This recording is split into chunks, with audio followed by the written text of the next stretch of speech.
Alright, so next module we have in volume is our operations, and I will explain you this very shortly. So first of all we need a volume. So let me convert this into a volume, and that volume is getting converted into mesh. As its name says, it is converting our volume in mesh. And we have a resolution mode, either grid, amount or size.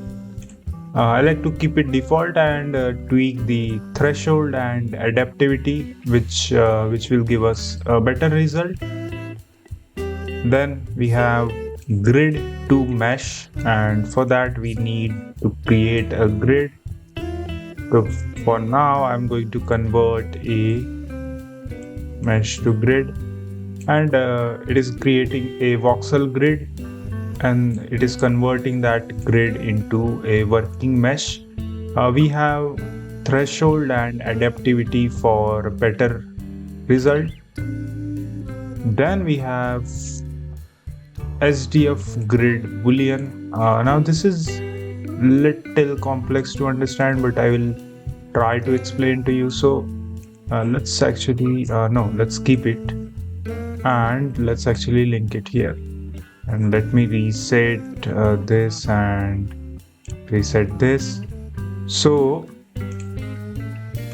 yeah, let me do that. So what this is doing, it is taking a Boolean, just like our if you remember, we have mesh Boolean, Boolean, yeah, we have mesh Boolean node in our geometry, which takes mesh 1 and mesh 2 and it does some operations. So it is same, but this is for a grid. So let me actually take a cube and a sphere, or maybe let's take a cylinder, right? Let me put it in grid 1. Oh yeah, I remember, you need to convert this first. Yeah, correct. So let's actually take mesh to SDF grid again, reset, then this is a first grid, then second grid. So this UV sphere is our first grid, and then cylinder is our second grid. And as you can see, it is doing the Boolean operation, but doing it on not doing it on geometry, but rather on the grid. And it works similar like like normal Boolean. So we have intersection, where you can just put it here, you can see it does something. Then we have union option, which unites both the mesh, and then we have difference option. So let me just remove it. So yeah, it does that. Yeah, obviously we can tweak it, and you can see we get a different result. So again, it does the same. So this is our sphere and this is our cylinder. Let me actually increase this a little bit, and now we will able to see a difference there. So we can tweak these values to get a certain look. That is SDF grid Boolean.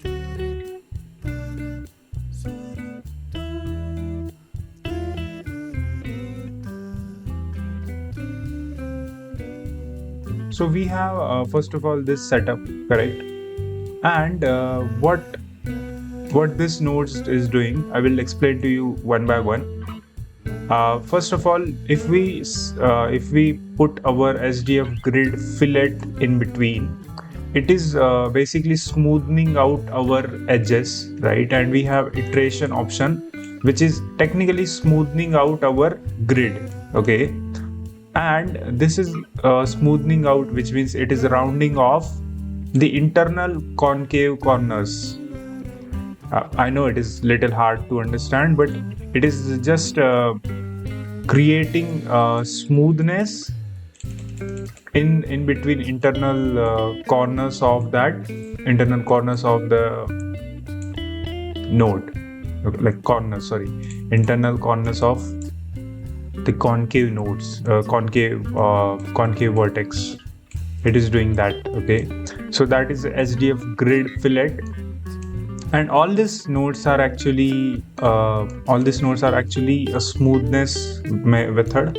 So let me just get rid of this and let me put it SDF grid Laplacian. So if I actually show you this, if I do this 5, if you see it in grid fillet, we get a different smoothness. And if I select my grid Laplacian, it gets it makes it different smoothness. It is different kind of smoothness. So this is all smoothing out our this SDF grid. So that is the Laplacian. Again, it is a kind of a smoothness. Let me remove this. If I put it here, remove this.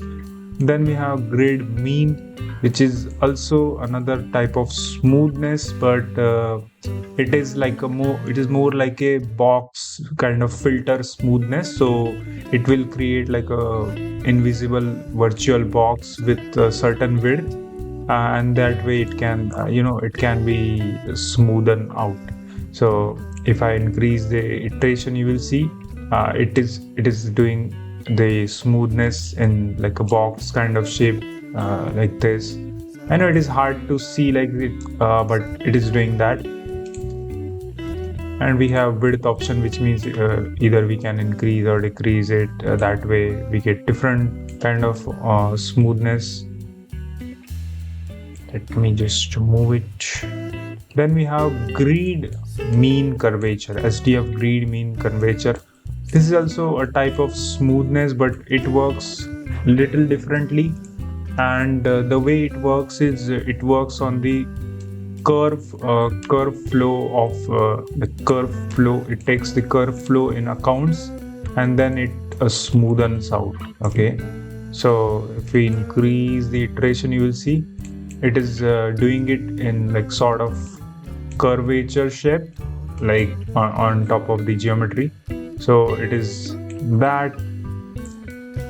And let me actually get rid of this. Then we have SDF grid median. So just like our SDF grid mean, rather than taking a mean value, if you know mean and median, it is like a filtering method, like a mean, which means like a near like mean points between two vertex, mean point between two vertex and median points between two vertex. It is a mathematical thing, but yeah, it does the same, which means it creates a width like a box kind of filter. But rather than taking a mean into account, into account, it takes the median value. So this is our mean value, which means the smallest, I guess, and median is like a little bit higher value, I guess. Basically, it's just math, like min and median, math method, all that stuff. Anyways, so that was median, I guess. Yeah, so median was that. Next node we have SDF grid offset. And what this is doing, basically, we have a voxel size here, correct?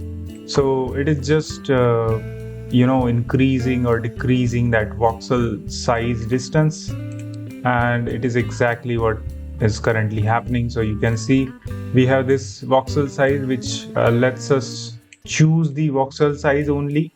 But the problem is it does not expand or contract like in between, like here, this inside voxel amount, which means the inner voxel distance. So it is just increasing or decreasing that amount, and you can see it is doing that with help of SDF grid offset. Then we have this node field to grid. Now let me explain to you what this does. This basically lets us do similar operation like this group input. So if I put it here, right, you can see we have these values which we can use from outside of the group, right? But in order to take such values for grid, we need to create the field system, like for a field system which lets us choose the input and output. and we can similarly put this in group output and all that stuff. So let me actually just take it here, and if I put it here, if I copy this again and if I put it here, so this lets us choose the different grid as a input, which we can then use from this single node. So this group input node and this field to grid is kind of similar, but not exactly. Like it is it creates one or more new voxel grid by taking the new geometry fields on topology of that existing grid. So currently this is our existing grid, so it lets us take more than one voxel grid information, which puts it in here, and it is sampled at the voxel position of provided topology grid, which means on provided on this topology grid. So if I put it here, it is going to sample this too as well, and we can control this value from here directly, so that way we can use it. So this lets us give like it gives us additional input and output option, which lets us combine all grids at one place, and which we can use later. So it does that. Like it is an operation, but it is not like a operation. Like it is more of a more of a identifier operation, which lets us do additional operations. I know it is hard to explain, but yeah. Then we have Prune grid. So this is very interesting node. What this Prune grid is doing, it is actually removing unnecessary voxel amount, like voxel inside our geometry. So there are many like as soon as you convert this into a volume or a grid, there will be many unnecessary grid values like voxel size, which is not utilized or which is not used.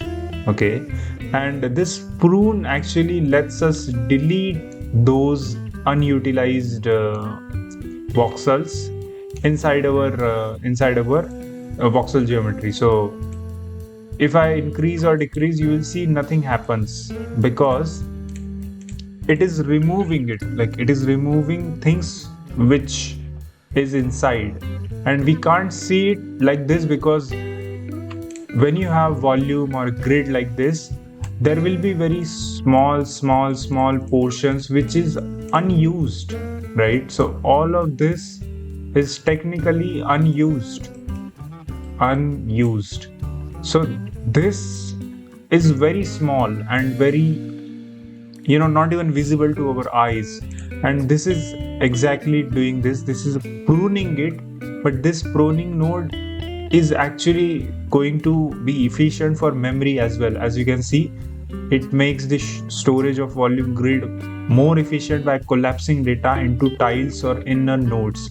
So it is technically collapsing it and also saving us memory. And we have data types as different data type, float, integer, boolean, all that standard stuff. We have 3 different nodes to prune this: inactive, threshold, or SDF. Threshold give us option to increase or decrease the pruning. It still does not change anything, but it will affect in our memory. So when we will render it out, this will save us the memory. So pruning does that. Then we have last node, which is a Voxelize grid. Now it is interesting.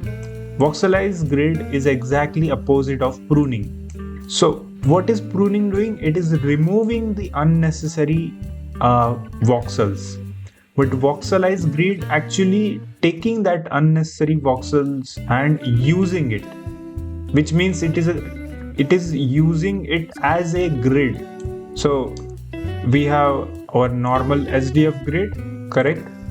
Then we also taking that unnecessary voxels in account, but rather than pruning it here, we are reusing it, which means we are voxelizing it, which means we are actually using those in our system, and it is doing the same thing. So this pruning is exactly opposite of voxelization. Pruning removes it, voxelize reuse it, like reuse the unutilized voxels. So it is that. There is no summary for this video because you need to rewatch this operation, because I don't want to explain the mathematical stuff again.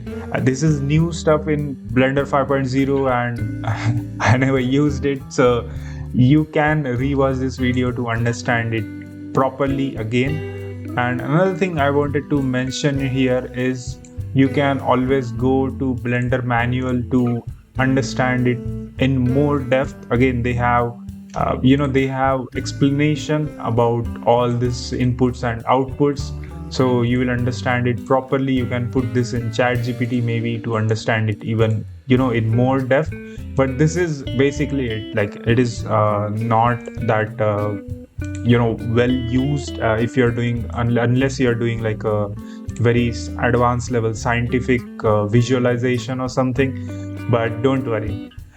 And that's it. Thanks for watching. Like and share this video and subscribe to channel so you don't miss the next part.